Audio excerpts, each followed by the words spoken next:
नमस्कार गवलेली, माझी good morning झालेली. असं सगळी कामं पहिले आवरून घेतलं आणि माझ्या आईचा फोन येलेलो. आई म्हणत होती, कधी येतलोस गो गावा, कधीपासून येऊक निघालं. म्हटलं वय वय येत आहे की.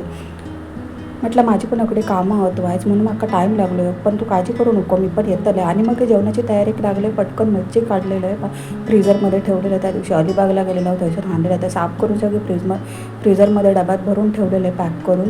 तर म्हटलं काढू दे आणि थोडीशी फ्राय करू दे. तर त्यासाठी मी आलं, मिरची, लसूण ह्या सगळं वाटून घेतलेलं. वाटप आणि एकीकडे कालवण पटकन फोडणे घातले. तेल, आलं, मिरची, लसूणचा वाटलेला वाटप घातले. मीठ, मसालो सगळा, हळद बिळद, धनापूड ह्या सगळं टाकलं आहे. आणि मग जी मच्छी होती धुतलेली ती पण फोडण्यात घालून दिलं आहे.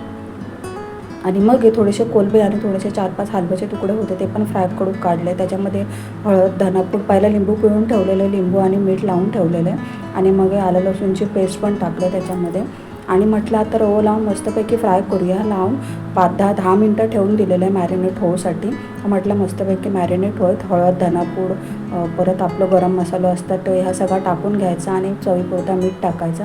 मीठ कमी टाकायचं कारण पहिला पण म्हणजे आपण मीठ टाकतावच मच्छी धुल्यानंतर, त्यामुळे मीठ जरा कमी टाकायचं. आणि मग एका बाजूक रवो घेतलं आहे आणि मस्तपैकी कोलबी कडक होऊसाठी, मोठी कोलबी होती तर कडक होऊसाठी त्याच्यामध्ये तांदळाचं पीठ टाकलेलं आहे आणि मसालो आणि थोडासा मीठ टाकलेलं आहे. तर मग ह्या सगळा मिक्स करून घ्यायचा. आणि मग मच्छी पण तळून घेतले पटापट.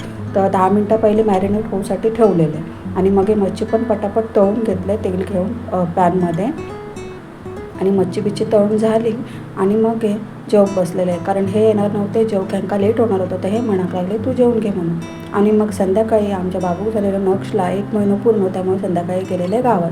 बाकी तुम्ही सगळे कसे